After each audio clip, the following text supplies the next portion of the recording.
बारे सच जो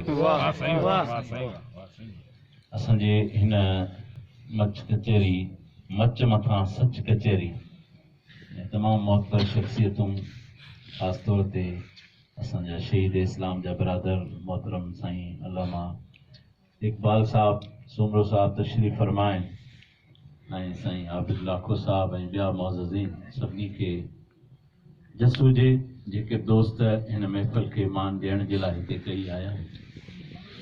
हीउ सिलसिलो ईअं हो त मुंहिंजे ख़्याल में एतिरो पुराणो कोन्हे, गुज़िरियल साल ई साईं खे मूं सिंधालाजी जे कचेरी में कोठ ॾिनी साईं आबिद साहब खे त अची ॿ लफ़्ज़ तव्हां पेश कयो।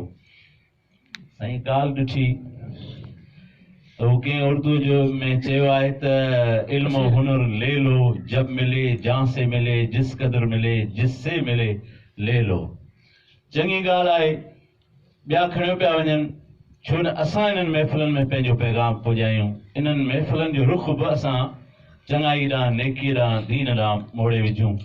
इन्हनि मच कचरियुनि जे ज़रिए फुरूई ऐं फज़ूलियात जो उरूज थियण जे बजाय असां छो न उते पंहिंजे सच ऐं हक़ जो पैगाम पुॼायूं। छो त असांजे दीनी जलसनि में प्रोग्रामनि में सिर्फ़ु असांजे जमात जा मख़सूस दोस्त, पर हिननि कचेरियुनि में असां त ईअं ॾिठो असां कोहिस्तान में उन टाइम ते जंहिं वक़्तु असां उते दीन जो कमु शुरू कयो, मूं ॾिठो त माण्हू जलसनि में अचण लाइ तयारु न आहिनि। माण्हुनि खे मेठाज ऐं ही रूहानी सुकून खां मुतारिफ़ कराइजे, चखाइजे उन्हनि खे।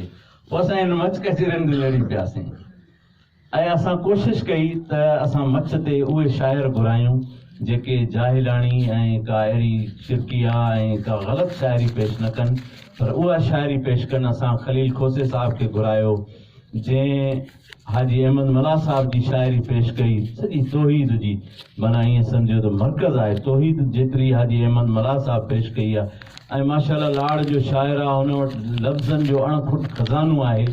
ऐं असुल ॻाल्हि इहा आहे त इहा तौर करण जी ज़रूरत न आहे त केरु वॾो आहे केरु नंढो आहे। कंहिं चयो आहे त हर माण्हू मोतीअ दाणो, सो सभु मोतीअ दाणा आहिनि, सभिनी जी पंहिंजी मणिया आहे, सभिनी जी पंहिंजी परख आहे, हर कंहिंजी पंहिंजी खूबी आहे, पंहिंजी राहत आहे दुनी जे तरफ़ां मिलियल इहा हिकिड़ी। सो बहरहाल मच कचेरी को अहिड़ो न आहे त का नई का ईजाद थी थिए, बल्कि असांजे ॻोठनि में इहे उताकूं हूंदियूं हुयूं, ॻोठाणियूं जिन ते कचेरियूं थींदियूं हुयूं, उन में चङा वॾा नंढा शाइर सुगड़ अदीब ॼाणू माण्हू हिते इहे माना दरसगाहूं हुयूं, हिकिड़ियूं यूनिवर्सिटियूं हुयूं, हिकिड़ा ईअं सम्झो त तरबियत गांव हुयूं।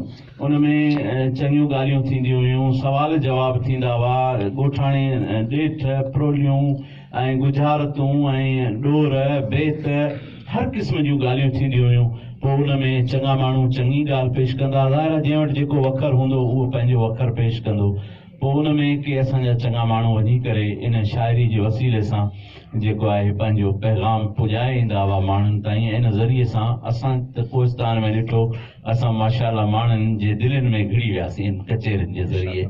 ऐं अॼु उते अलाह जो शुक्र आहे एतिरी जमात ठही आहे जो अॼु असां उते जलसो था कयूं त 10-10 हज़ार माण्हू 12-12 हज़ार माण्हू जलसे जे अंदरि। माना असां हिकिड़े साल 5,000 जो अरेंज था कयूं, ॿिए साल माण्हू 6,000 थी था वञनि, ॿिए साल 6 जो अरेंज कयूं माण्हू 10,000 थी था वञनि। हर साल जलसे जी जॻह अणपूरी थी थी पवे ऐं इंतिज़ामनि जे अंदरि असांखे परेशानी थिए थी। माना इन लेवल ते माण्हुनि जे अंदरि उहो चाह, उहो शौक़ु, उहो जज़्बो, जुनून ऐं वेलवेलो पैदा थियो आहे इन ज़रिए सां। सो ही का माना ईअं सम्झो असांखे त पंहिंजो हिकिड़ो पैगाम पुॼाइणो आहे, हिकिड़ो वखर आहे, अलाह जे तरफ़ां हिकिड़ी अमानत आहे, हिकिड़ो पैगाम आहे माण्हुनि ताईं पुॼाइण जो। उन जे लाइ असां जलसे जी शिकिल ठाहे वियूं, शामियानो लॻाए वेही रहूं, कंहिं 5 स्टार होटल जी कुर्सियुनि ते ऐं सीटुनि ते वेही प्रोग्राम कयूं, ऐं या ही ॻोठाणी सादगी जंहिंमें न ख़र्च आहे न पठ आहे न को अहिड़ो मसइलो आहे, मचड़ो ॿरे थो पियो सीअ खे विञाइण जे लाइ, ऐं वेठा कचेरियूं कयूं ऐं पंहिंजी दोस्ताना माहौल में सादगी ऐं सभा जे माहौल में जिते न ॾेख न वेख न शो न शाह न ठठ न ठांगर का अहिड़े क़िस्म जी नोयत न आहे, बल्कि हिकिड़ी सादगी ॻोठाणी ऐं कुर्बायती कचेरी आहे जंहिंमें असां सीअ जे लाइ हिकिड़ो बंदोबस्तु हीटरनि गैसनि ऐं वॾनि ख़र्चनि जे बजाए 2 काठियूं ॿरनि थी पयूं, मच मचे थो पियो। ऐं तव्हां ॾिठो त हिते जेको अॼु पैगाम पहुतो आहे शहीद इस्लाम जी ॻाल्हि बि थी आहे, हक़ सच जी ॻाल्हि बि थी आहे, मुआशरे ऐं समाज जा जेके मसाइल आहिनि उन ते बि हर माण्हूअ पंहिंजे पंहिंजे विथ ऐं वसाइल जेको आहे पंहिंजो पैगाम पहुचायो आहे।